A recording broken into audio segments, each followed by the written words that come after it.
Hello friends, welcome back my YouTube channel. Season wise ನಮಗೆ maintenance ಭಾಳನೇ ಕಷ್ಟ. ಆ season ತುಂಬ ಈಸಿ. ಈ ಸೀಸನಲ್ಲಿ ಪ್ಲ್ಯಾಂಟ್ಸನ್ನು ನೋಡ್ಕೊಳ್ಳೋದು ತುಂಬ ಈಸಿ ಅಂತ ಅಂದ್ಕೊಳ್ತೀವಿ ಅಷ್ಟೇ. ಅಷ್ಟು ಈಸಿಯಾಗಿ ಯಾವುದೂ ಆಗೋದಿಲ್ಲ ಅಲ್ವಾ. ಅದೇ ರೀತಿ ಈಗ ಸಮ್ಮರ್ ಸ್ಟಾರ್ಟ್ ಆಗಿರೋದಕ್ಕೂ ಬೇಗ ಲೀಫ್ ಆಗಿರ್ಬೋದು, ಪಾಟಲ್ಲಿರುವಂಥ ಮಣ್ಣಾಗಿರ್ಬೋದು ಕಂಪ್ಲೀಟಾಗಿ ಡ್ರೈ ಆಗ್ತಾ ಇರುತ್ತೆ. ಯಾವ ರೀತಿ ಮೇಂಟೆನೆನ್ಸ್ ಮಾಡೋದು ಅನ್ನೋ ಕನ್ಫ್ಯೂಷನು ತುಂಬಾ ಬರುತ್ತೆ ಅಂತ ಹೇಳ್ಬೋದು. ಸೀಸನ್ನಲ್ಲೂ ಕೂಡ ತುಂಬ ಪ್ರಾಬ್ಲಮ್ಸನ್ನು ಫೇಸ್ ಮಾಡಬೇಕಾಗುತ್ತೆ. ರೈನಿ ಸೀಸನ್ನಲ್ಲಿ ಒಂಥರ ಪ್ರಾಬ್ಲಮ್ಸ್ ಅಂದರೆ ಗಿಡಗಳೆಲ್ಲ ಕೊಳಿತಾ ಬರುತ್ತೆ ಅನ್ನೋದು, ಇಲ್ಲ ಡಲ್ ಆಗುತ್ತೆ. ಈಗ ಸಮ್ಮರಲ್ಲೂ ಅಷ್ಟೇ ಕಂಪ್ಲೀಟಾಗಿ ಡಲ್ ಆಗೋದ್ರ ಜೊತೆಗೆ ಲೀಫ್ಗಳೆಲ್ಲ ಡ್ರೈ ಆಗಿ ಒಣಗಿಬಿಡುತ್ತೆ. ಅದನ್ನೆಲ್ಲ ಹೋಲಿಸಿದರೆ ಈಗ ಸಮ್ಮರು ಮತ್ತು ರೈನಿ ಸೀಸನ್ ಹೋಲಿಸಿದ್ರೆ ವಿಂಟರಲ್ಲೇ ತುಂಬ ಈಸಿ ಅಂತ ಹೇಳ್ಬೋದು. ಕೂಲಾಗೂ ಇರುತ್ತೆ, ಸ್ವಲ್ಪ ಬಿಸಿಲು ಬರ್ತಾ ಇರುತ್ತೆ.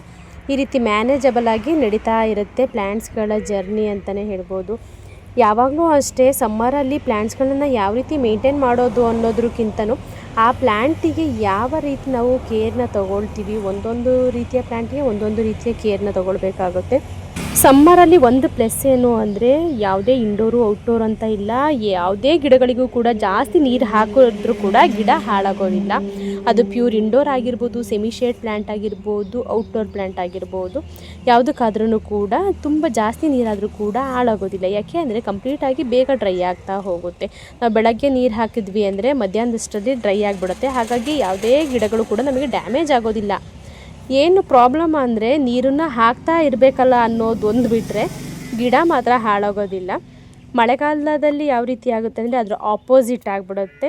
ಮಳೆ ನೀರು ಜಾಸ್ತಿ ಆದ ತಕ್ಷಣ ಕೊಳೆಯೋಕ್ಕೆ ಸ್ಟಾರ್ಟ್ ಆಗುತ್ತೆ. ಈಗ ನಾವೇ ನೀರು ಹಾಕೋದ್ರಿಂದ ಎಷ್ಟು ನೀರು ಬೇಕೋ ಅಷ್ಟು ಹಾಕಿ ಸುಮ್ಮನಾಗ್ಬೋದು. ಮಳೆ ಆದ ರೀತಿ ಆಗೋದಿಲ್ಲ ಅಲ್ವಾ, ಬರ್ತಾನೆ ಇರುತ್ತೆ ಕಂಟಿನ್ಯೂಸ್ ಆಗಿ. ಆವಾಗ ಈ ಕಡೆ ಇರುವಂಥ ಗಿಡಗಳನ್ನು ಆ ಕಡೆಗೆ, ಆ ಕಡೆ ಇರುವಂಥ ಗಿಡಗಳನ್ನು ಈ ಕಡೆಗೆ ಇಡಬೇಕಾಗುತ್ತೆ. ಆದರೆ ಸಮ್ಮರಲ್ಲಿ ಮಾತ್ರ ನಮಗೆ ಒಂದು ಪ್ಲಸ್ ಅಂದರೆ ಚಳಿಗಾಲದಲ್ಲಿ ಎಲ್ಲಿ ಇಟ್ಕೊಂಡಿರ್ತೀವಿ ಗಿಡಗಳು ಅಲ್ಲೇ ಇಟ್ಟು ಬರೀ ನೀರನ್ನ ಕೊಡ್ತಾ ಇರ್ತೀವಿ, ಫರ್ಟಿಲೈಸರ್ನ ಕೊಡ್ತಾ ಇರ್ತೀವಿ. ಜೊತೆಗೇನೆಂದರೆ ಸ್ಪ್ರೇಗಳನ್ನು ಕೂಡ ಮಾಡ್ಕೊಳ್ತಾ ಇರ್ತೀವಿ.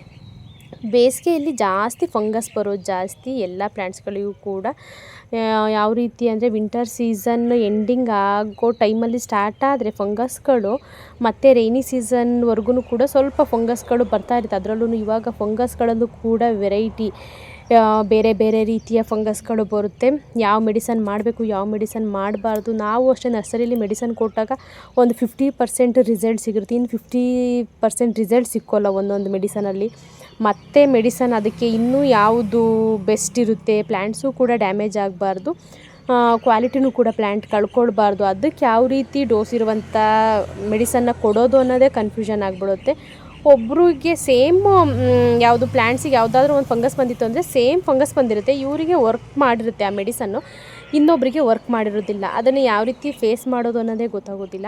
ಫರ್ಟಿಲೈಸರ್ ಆದರೆ ನಾವು ಒಂದೇ ಫರ್ಟಿಲೈಸರ್ ಕೊಡೋದು, ಅದು 100% ಚೆನ್ನಾಗಿ ರಿಸಲ್ಟ್ ಕೊಡೋದ್ರಿಂದ ಅದರಲ್ಲಿ ಏನು ನಮಗೆ ಪ್ರಾಬ್ಲಮ್ ಆಗಿಲ್ಲ. ಆದರೆ ಫಂಗಸ್ಸಿಗೆ ಮಾತ್ರ ಮೆಡಿಸನ್ ಕೊಡೋದು ಈಗಂತೂ ತುಂಬ, ಅದರಲ್ಲೂ ಕೂಡ ವೆರೈಟಿಗಳು ಫಂಗಸ್ ಬಂದು ಅದಕ್ಕೆ ಯಾವ ರೀತಿ ಮೆಡಿಸನ್ ಕೊಡೋದು, ಯಾವ್ದು ಕೊಟ್ಟರೆ ಬೆಸ್ಟು, ಯಾವುದನ್ನು ಕೊಡಬಾರ್ದು ಅನ್ನೋದೇ ಗೊತ್ತಾಗೋದಿಲ್ಲ. ನಮಗೆ ಕನ್ಫ್ಯೂಸ್ ಆಗಬೇಕು, ಆ ರೀತಿ ಆಗಿಬಿಡುತ್ತೆ. ಸಮ್ಮರಲ್ಲಿ ಈಗ ನಾವೇನು ಮಾಡ್ತೀವಿ ಅಂದರೆ ಪ್ಲ್ಯಾಂಟ್ಸನ್ನು ಒಂದೇ ಕಡೆ ಇಟ್ಟು ನೀಟಾಗಿ ಮೇಂಟೆನೆನ್ಸ್ನ ಮಾಡ್ಕೊಳ್ತೀವಿ.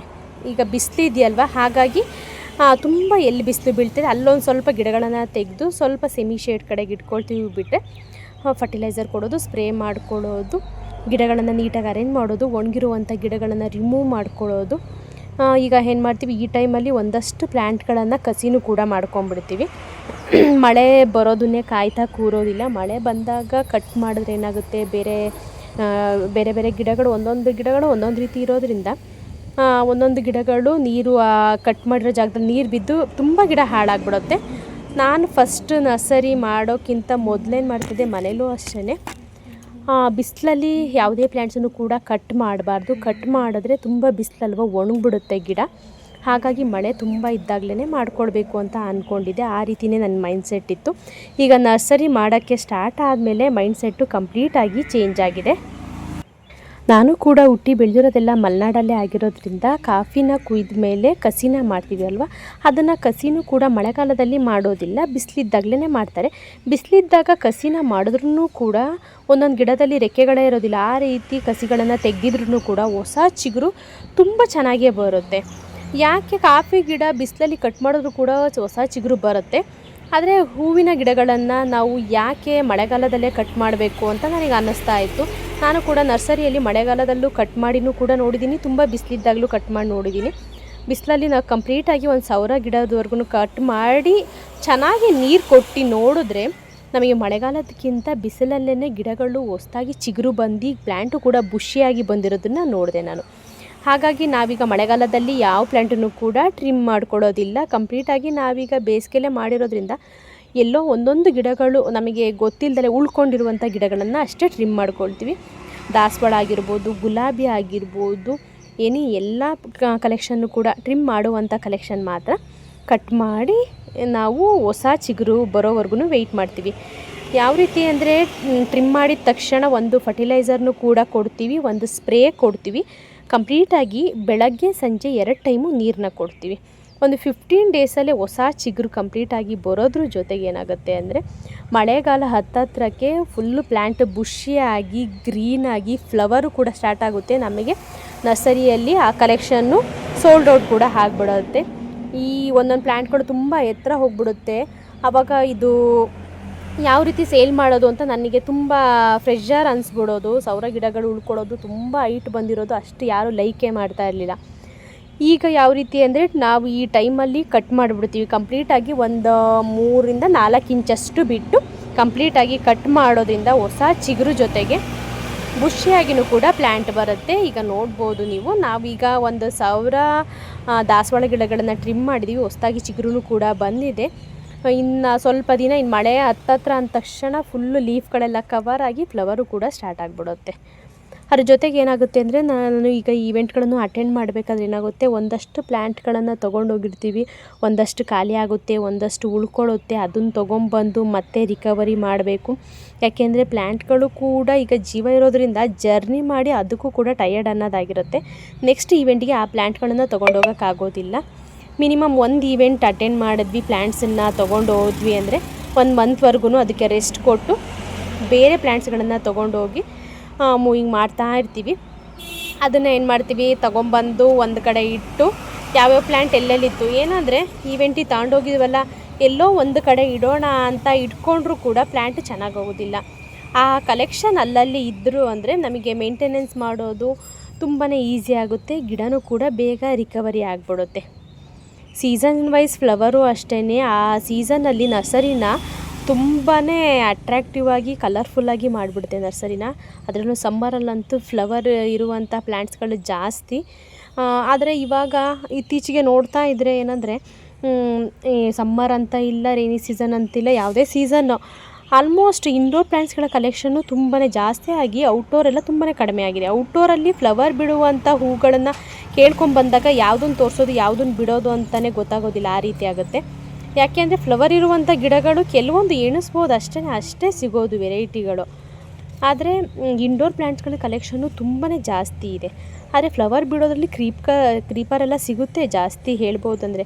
ಆದರೆ ಗಿಡ ಆಗಿರಬೇಕು, ಹೈಟ್ ಹೋಗಬಾರ್ದು. ಒಂದು ನಾರ್ಮಲಾಗಿ ಒಂದು ಗಿಡ ಬೇಕು ನನ್ನ ಗಾರ್ಡನಿಗೆ ಅಂತ ತೊಗೊಳೋದಾದರೆ ಅವರು ಹಳೇ ಇದರಲ್ಲಿ ಟ್ರೆಂಡಿಂಗಲ್ಲಿ ಯಾವ್ಯಾವ ಗಿಡಗಳಿತ್ತು ಅದೇ ಇದೆ ಬಿಟ್ಟರೆ ಹೊಸದಾಗಿ ನಿಮಗೆ ಕೆಲಾಂಚಿಯ ಜಿರೇನಿಯಮ್ ಅವಾಗಿಂದನೂ ಇತ್ತು, ಇನ್ಪಿಷಿಯನೂ ಇತ್ತು. ಆಲ್ಮೋಸ್ಟ್ ಕೆಲಾಂಚಿಯ ವೆರೈಟಿ ಇರ್ಬೋದು, ಕುಕುಮ್ ಇರ್ಬೋದು, ಇದೆಲ್ಲ ಒಂದು 2-3 ವೆರೈಟೀಸ್ಗಳಷ್ಟೇ ನಿಮಗೆ ಹೊಸದಾಗಿ ಕೇಳೋಕ್ಕೆ ಸಿಗುತ್ತೆ. ಬಿಟ್ಟರೆ ಇನ್ನೆಲ್ಲ ಹಳೆ ಕಲೆಕ್ಷನ್ಗಳೇ.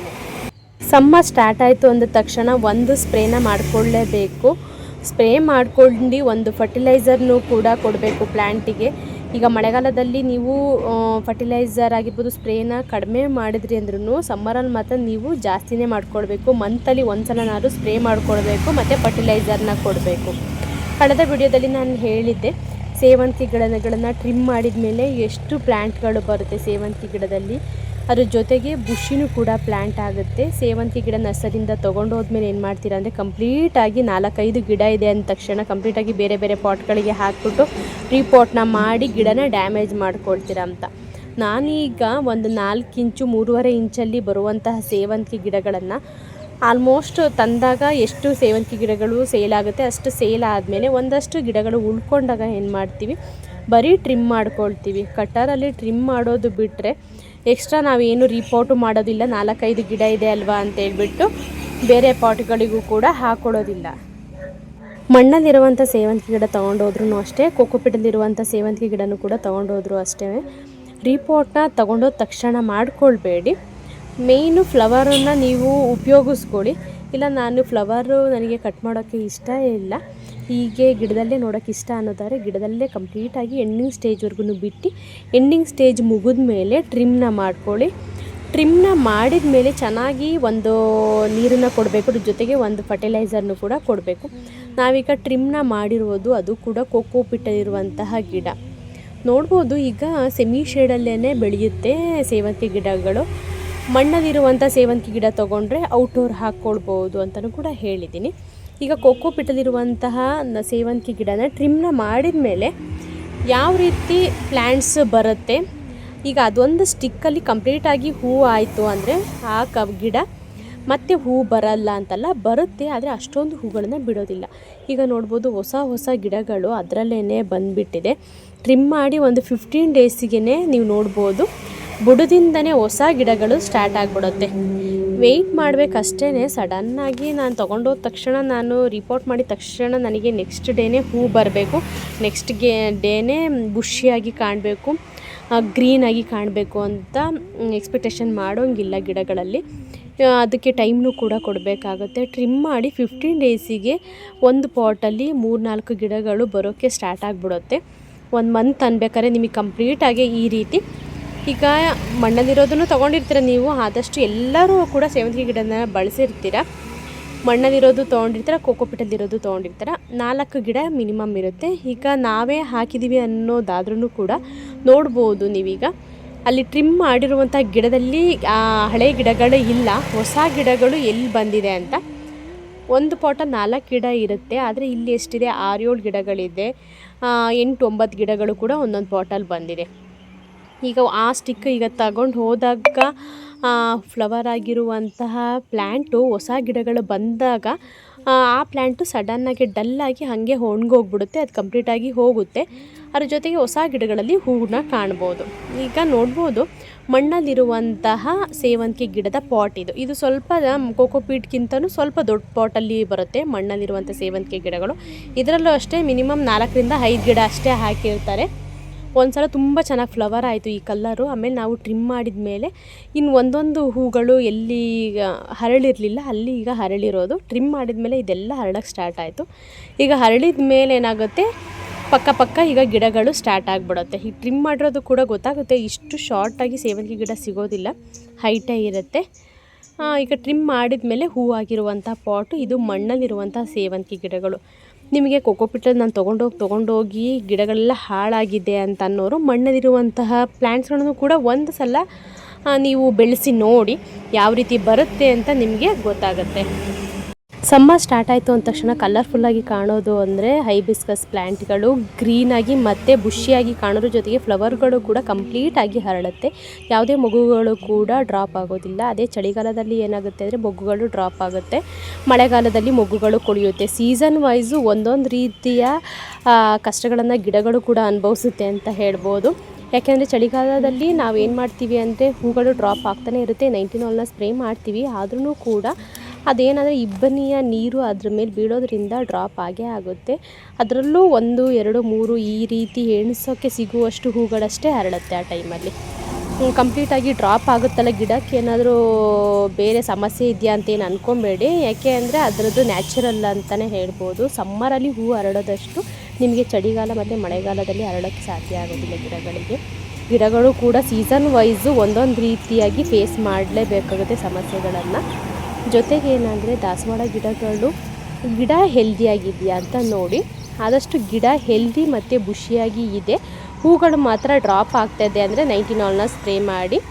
ಈಗ ಸೀಸನ್ ವೈಸೂ ಅಷ್ಟೇ ಸ್ಪ್ರೇ ಮತ್ತು ಫರ್ಟಿಲೈಸರ್ನ ಕೊಡಬೇಕಾಗುತ್ತೆ. ಫರ್ಟಿಲೈಸರ್ ಒಂದನ್ನೇ ಮೇಂಟೈನ್ ಮಾಡಿದ್ರೂ ಸ್ಪ್ರೇ ಮಾತ್ರ ಮಳೆಗಾಲ ಮತ್ತು ಚಳಿಗಾಲದಲ್ಲಿ 19 ಮಾಡಿದ್ರೆ ಬೇಸಿಗೆಯಲ್ಲಿ ದಮ್ಮನನ್ನು ನೀವು ಸ್ಪ್ರೇ ಮಾಡಿ. ಯಾಕೆ ಅಂದರೆ ಅದಂದರೆ ಗಿಡನ ಕ್ವಾಲಿಟಿ ಮೇಂಟೈನ್ ಮಾಡಿಸುತ್ತೆ, ಅದ್ರ ಜೊತೆಗೆ ಅದು ಟಾನಿಕ್ ಥರ ವರ್ಕ್ ಮಾಡುತ್ತೆ, ಬೂಸ್ಟ್ ಮಾಡುತ್ತೆ ಪ್ಲ್ಯಾಂಟನ್ನು, ಬೂಸ್ಟರ್ ಥರ ಪ್ಲ್ಯಾಂಟಿಗೆ ಹೆಲ್ದಿಯಾಗಿರೋಕ್ಕೆ ಹೆಲ್ಪ್ ಮಾಡುತ್ತೆ ಅಂತ ಹೇಳ್ಬೋದು.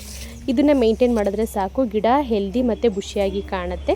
ಹೆಲ್ದಿ ಬುಷಿಯಾಗಿದ್ದು ಹೂಗಳು ಈಗ ಸಮ್ಮರಲ್ಲೂ ಕೂಡ ಹರಡ್ತಾ ಇಲ್ಲ ಅಂದರೆ ಸ್ಪ್ರೇಯನ್ನು ಮಾಡ್ಕೊಳ್ಳಿ. ಸಮ್ಮರಲ್ಲಿ ಆರಾಮ್ಸಾಗಿ ಹೂಗಳು ಅರಳ್ತಾ ಇದೆ ಅನ್ನೋದಾದರೆ ಸ್ಪ್ರೇನ ಮಾಡ್ಕೊಳ್ಳೋದೇನು ಬೇಡ. ಜೊತೆಗೆ ಏನಾದರೂ ಯೆಲ್ಲೋ ಕಲರ್ ಆಗ್ತಾ ಇದೆ ಎಲೆಗಳು ಅಂತಂದರೆ ಏನು ತೊಂದರೆ ಇಲ್ಲ. ಯಾಕೆಂದರೆ ಸೀಸನಿಂದ ಸೀಸನ್ನಿಗೆ ಪ್ಲ್ಯಾಂಟ್ ಅಡ್ಜಸ್ಟ್ ಆಗಬೇಕಾದ್ರೆ ಟೈಮ್ನ ತೊಗೊಳುತ್ತೆ. ಮತ್ತು ಎಂಡಿಂಗ್ ಸ್ಟೇಜಲ್ಲಿರುವಂಥ ಎಲೆಗಳು ಡ್ರಾಪ್ ಆಗಲೇಬೇಕಲ್ವ, ಹಾಗಾಗಿ ಅಷ್ಟಾಗುತ್ತೆ. ಕಂಪ್ಲೀಟಾಗಿ ಗಿಡದಲ್ಲಿರುವಂಥ ಎಲೆಗಳೆಲ್ಲ ಅರಿಶಿನ ಆಗಿ ಫುಲ್ಲು ಉದುರೋಗ್ತಾ ಇದೆ ಅನ್ನೋದಾದರೆ ಮಾತ್ರ ನೀವು ಅದಕ್ಕೆ ಯಾವುದಾದ್ರೂ ಸ್ಪ್ರೇ ಮತ್ತು ಫರ್ಟಿಲೈಸರ್ನ ಒಂದು ಕೊಟ್ಟರೆ ಸಾಕು. ಆರಾಮಾಗಿ ಪ್ಲ್ಯಾಂಟು ಹೆಲ್ದಿ ಬುಷಿಯಾಗಿ ಕಾಣೋದ್ರ ಜೊತೆಗೆ ಹೂಗಳು ಕೂಡ ತುಂಬ ಚೆನ್ನಾಗಿ ಅರಳ್ತಾ ಇದೆ ಅಂದರೆ 19 ಆಲನ್ನು ಜಸ್ಟ್ ಸ್ಪ್ರೇ ಮಾಡಿ. ಯಾಕೆ ಈಗ ಫಂಗಸ್ ಬಂದ ಮೇಲೇ ಅದಕ್ಕೆ ಮೆಡಿಸನ್ ಮಾಡೋದು ಅದು ಥರ ಮಾಡ್ಕೊಳ್ಬೇಡಿ. ಮಂತ್ಲಿ ಒಂದು ಸಲನಾದರೂ ಒಂದು ಸ್ಪ್ರೇ ಕೊಡೋದು, ಒಂದು ಫರ್ಟಿಲೈಸರ್ ಹಾಕೋದ್ರಿಂದ ಏನಾಗುತ್ತೆ, ಪ್ಲ್ಯಾಂಟಿಗೂ ಕೂಡ ಫುಡ್ಡನ್ನು ಸಪ್ಲೈ ಮಾಡ್ದಂಗೆ ಆಗುತ್ತೆ. ನಾವು ಬರೀ ನೀರಿಂದ ಪ್ಲ್ಯಾಂಟ್ಗಳಿಗೆ ಹೆಲ್ದಿಯಾಗಿ ಮತ್ತು ಹೂಗಳನ್ನು ಅರಳೋಕ್ಕೆ ಸಾಧ್ಯ ಆಗೋದಿಲ್ಲ. ಜೊತೆಗೆ ಏನಂದರೆ ಗೊಬ್ಬರ ಕೊಟ್ಟರೆ ಮಾತ್ರನೇ, ಅದ್ರ ಜೊತೆಗೆ ಒಂದು ಸ್ಪ್ರೇನ ಕೊಟ್ಟರೆ ಏನಾಗುತ್ತೆ ಅಂದರೆ ಬೇರೆ ಹುಳಗಳು ಅದಕ್ಕೆ ಬರೋದು ತಪ್ಪುತ್ತೆ. ಜೊತೆಗೆ ಅದು ತುಂಬ ಹೂಗಳನ್ನು ಬಿಡೋಕ್ಕೆ ಹೆಲ್ಪ್ ಮಾಡುತ್ತೆ. ಕೆಲವೊಂದು ಕೆಮಿಕಲ್ ಶಾಪಲ್ಲೂ ಕೂಡ ಸಿಗೋದಿಲ್ಲ. ನಮಗೂ ಕೂಡ ಇಲ್ಲಿ ಕೆಮಿಕಲ್ ಶಾಪಲ್ಲೇ ಒಂದಷ್ಟು ನಾವು ಪರ್ಚೇಸ್ ಮಾಡಿನೂ ಕೂಡ ಸೇಲ್ ಮಾಡ್ತೀವಿ. ಆದರೆ ಅದಕ್ಕಿಂತನೂ ಕೂಡ ನಮಗೆ ಗಾರ್ಡನಲ್ಲಿ ನಾವು ಗಿಡಗಳನ್ನು ತೊಗೊಂಡು ಬರಬೇಕಾದ್ರೆ ಅಲ್ಲಿ ಕೊಡುವಂತಹ ಮೆಡಿಸನ್ನು ವರ್ಕ್ ಆದಷ್ಟು ಪ್ಲ್ಯಾಂಟ್ಗಳ ಮೇಲೆ ಇಲ್ಲಿ ಶಾಪಲ್ಲಿ ತೊಗೊಂಡಿದ್ದು ಅಷ್ಟು ವರ್ಕ್ ಆಗೋದಿಲ್ಲ. ಅದರದ್ದು ರಿಸಲ್ಟ್ ಕಸ್ಟಮರ್ಸೇ ಹೇಳ್ತಾರೆ, ನನಗೆ ಅದೇ ಮೆಡಿಸನ್ ಬೇಕು, ನೀವು ಅದನ್ನೇ ತರಿಸ್ಕೊಡಿ ಅಂತ. ಯಾಕೆ ಅಂದರೆ ಇಲ್ಲೂ ಕೂಡ ಅದರಲ್ಲೇ ನೇಮ್ ಅಷ್ಟೇ ಚೇಂಜ್ ಇದ್ರೂ ಕೂಡ ಅದು ನನಗೆ ಅದೇ ಬೇಕು ಅಂತ ಹೇಳ್ಬಿಟ್ಟು ಅದನ್ನೇ ಕೇಳ್ತಾರೆ. ನೀವು ಯಾವ ಥರ ಅಂದರೆ ಈಗ ಗಿಡಗಳಿಗೆ ಫಂಗಸ್ ಬಂದಮೇಲೆ, ಗಿಡ ಅನ್ಹೆಲ್ದಿ ಆದಮೇಲೆ, ಗಿಡದಲ್ಲಿ ಹೂ ಕಾಣ್ತಿಲ್ಲ ಅಂದಮೇಲೆ ಅಷ್ಟೇ ನರ್ಸರಿಗಳಿಗೆ ಹೋಗಿ ಮೆಡಿಸನ್ನ ತೊಗೊಳ್ತೀರಾ. ಗಿಡ ಹೆಲ್ದಿಯಾಗಿದ್ದಾಗ ಒಂದು ಸ್ವಲ್ಪನೂ ಕೂಡ ನೀವು ಗಿಡದ ಬಗ್ಗೆ ತಲೆ ಕೆಡಿಸ್ಕೊಳ್ಳೋದಿಲ್ಲ. ಫಂಗಸ್ ಬರಲಿ, ಗಿಡ ಹೆಲ್ದಿಯಾಗಿರಲಿ, ಬುಷಿಯಾಗಿದ್ರೂ ಕೂಡ ಮಂತ್ಲಿ ಒಂದ್ಸಲ ನೀವು ಸ್ಪ್ರೇ ಮತ್ತು ಫರ್ಟಿಲೈಸರ್ ಕೊಡೋದ್ರಿಂದ ಈಸಿಯಾಗಿ ಗಾರ್ಡನ್ನ ಮೇಂಟೈನ್ ಮಾಡ್ಬೋದು. ಜೊತೆಗೆ ಫಂಗಸ್ ಬರೋದೇ ಕಡಿಮೆ ಆಗುತ್ತಲ್ಲ, ಬರೋದೇ ಇಲ್ಲ. ನೀವು ಬಂದ ಮೇಲೆ ಗಿಡನೂ ಕೂಡ ಕಂಪ್ಲೀಟಾಗಿ ಡಲ್ಲಾಗಿರುತ್ತೆ. ಟಯರ್ಡ್ ಆಗಿರುವಂಥ ಗಿಡಕ್ಕೆ ನೀವು ಸಡನ್ನಾಗಿ ಒಂದು ಮೆಡಿಸನ್ ತಂದು ಹಾಕಿದ ತಕ್ಷಣ ಏನಾಗುತ್ತೆ, ಗಿಡ ಡ್ಯಾಮೇಜ್ ಆಗಿಬಿಡುತ್ತೆ. ಅದ್ರ ಬದಲಿಗೆ ಬರ್ದಂಗೆ ಯಾವ ರೀತಿ ಮೆಡಿಸನ್ನ ಮಾಡಬೇಕು ಅನ್ನೋದನ್ನು ಫಸ್ಟು ತಿಳ್ಕೊಬೇಕು. ಬರದ ಹಾಗೆ ಯಾವುದನ್ನು ಸ್ಪ್ರೇ ಮಾಡ್ಕೊಳ್ತಾ ಇದ್ದರೆ, ನಾನು ಒಂದು ಮೇಂಟೆನೆನ್ಸ್ ಮಾಡ್ಕೊಳ್ತಾ ಇದ್ದೀನಿ ಅಂದರೆ ಆವಾಗ ನಿಮಗೆ ಫಂಗಸ್ಸೇ ಬರೋದಿಲ್ಲ ಗಿಡಗಳಿಗೆ. ಆವಾಗ ಈಸಿಯಾಗಿಯೇ ಮೇಂಟೆನೆನ್ಸ್ ಮಾಡ್ಬೋದು. ಈ ಸಲ ಅಂತೂ ತುಂಬಾ ಬಿಸಿಲು ಜಾಸ್ತಿ ಇದೆ ಅಂತ ಹೇಳ್ಬೋದು. ನಾವು ಕೂಡ ನರ್ಸರಿಗಳಲ್ಲಿ 2 ಟೈಮ್ನ ನೀರನ್ನ ಕೊಡ್ತಾ ಇದ್ದೀವಿ. ಯಾಕೆ ಅಂದರೆ ಪಾಟ್ ಸೈಜು ಕೂಡ ತುಂಬ ಚಿಕ್ಕದಿರೋದ್ರಿಂದ 2 ಸಲ ಕೊಡ್ತಾ ಇದ್ದೀವಿ. ಈಗ ಮನೆಗಳಲ್ಲಿ ಏನಾಗುತ್ತೆ, ಪಾಟ್ ಸೈಜು ದೊಡ್ಡದಿರುತ್ತೆ, ನೀವು ದಿನಕ್ಕೆ 1 ಸಲ ನೀರನ್ನು ಹಾಕ್ಕೊಳ್ಬೋದು.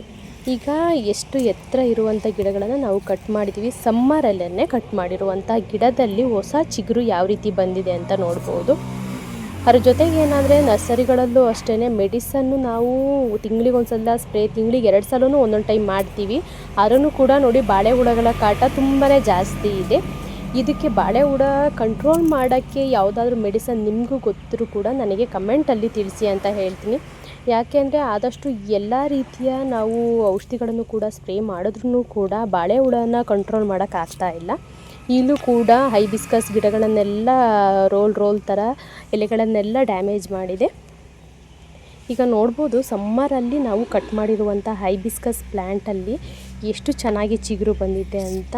ಹೈಟು ಅಷ್ಟೇ 4 ಅಡಿ ಇದ್ದಂಥ ಗಿಡ, 4 ಅಡಿ 5 ಅಡಿನೂ ಇತ್ತು.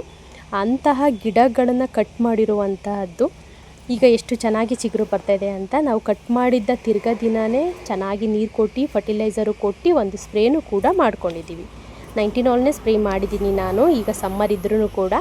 ಯಾಕೆ ಅಂದರೆ ಈಗ ಫಸ್ಟ್ ಅದು ಈ ಕಟ್ಟಿಂಗ್ ಆಗಿರೋದ್ರಿಂದ ಆ ಕಟ್ ಮಾಡಿರುವಂಥ ಜಾಗಕ್ಕೆ ಆ 19 ಆಲ್ ಬಿತ್ತಂದರೆ ಆಟೋಮೆಟಿಕಲಿ ಚಿಗುರು ತುಂಬಾ ಚೆನ್ನಾಗಿ ಬರುತ್ತೆ. ಇದಕ್ಕೆ ನೀವಿಗೆ ಮಿಲ್ಟದ್ದೇ ಫರ್ಟಿಲೈಸರ್ ಹಾಕಬೇಕು ಅಂತಿಲ್ಲ. ಈಗ ನಾವೀಗ ಕಟ್ಟಿಂಗ್ ಪ್ಲ್ಯಾಂಟ್ಗಳಿಗೆಲ್ಲ ಈಗ ಈ ರೀತಿ ಕಟ್ ಮಾಡಿರುವಂಥ ಪ್ಲ್ಯಾಂಟ್ಗಳಿಗೆ DAPನ ಹಾಕಿದ್ದೀನಿ. ಈಗ ಕಟ್ಟಿಂಗ್ ಪ್ಲ್ಯಾಂಟನ್ನ ಹಾಕ್ಕೊಳ್ತೀವಲ್ಲ ಅದಕ್ಕೆ ನಾವು ನರ್ಸರಿ ಫರ್ಟಿಲೈಸರ್ನ ಯೂಸ್ ಮಾಡ್ತೀವಿ. ಇನ್ನಷ್ಟು ಮಾಹಿತಿನ ತಿಳಿಸ್ತಾ ಹೋಗ್ತೀನಿ ನೆಕ್ಸ್ಟ್ ವೀಡಿಯೋಗಳಲ್ಲಿ. ಈ ಒಂದು ವಿಡಿಯೋದಲ್ಲಿ ಅನೇಕ ಮಾಹಿತಿನ ನಾನು ತಿಳಿಸ್ಕೊಟ್ಟಿದ್ದೀನಿ ಅಂದ್ಕೊಂಡಿದ್ದೀನಿ. ವಿಡಿಯೋ ನಿಮಗೆಲ್ಲ ಇಷ್ಟ ಆದರೆ ವಿಡಿಯೋನ ಲೈಕ್ ಮಾಡಿ, ಶೇರ್ ಮಾಡಿ, ಕಮೆಂಟ್ ಮಾಡಿ, ಜೊತೆಗೆ ಸಬ್ಸ್ಕ್ರೈಬ್ ಆಗೋದನ್ನ ಮರಿಬೇಡಿ. ಇನ್ನಷ್ಟು ಪ್ಲ್ಯಾಂಟ್ಗಳ ಮಾಹಿತಿಗಾಗಿ ನನ್ನ ಇನ್ಸ್ಟಾ ಪೇಜ್ ಮತ್ತು ಫೇಸ್ಬುಕ್ ಪೇಜನ್ನು ಕೂಡ ಫಾಲೋ ಮಾಡೋದನ್ನು ಮಿಸ್ ಮಾಡಬೇಡಿ ಅಂತ ಹೇಳ್ತೀನಿ. ಇಲ್ಲಿಗೆ ವಿಡಿಯೋನ ಎಂಡ್ ಮಾಡ್ತಾಯಿದ್ದೀನಿ. Thank you for watching.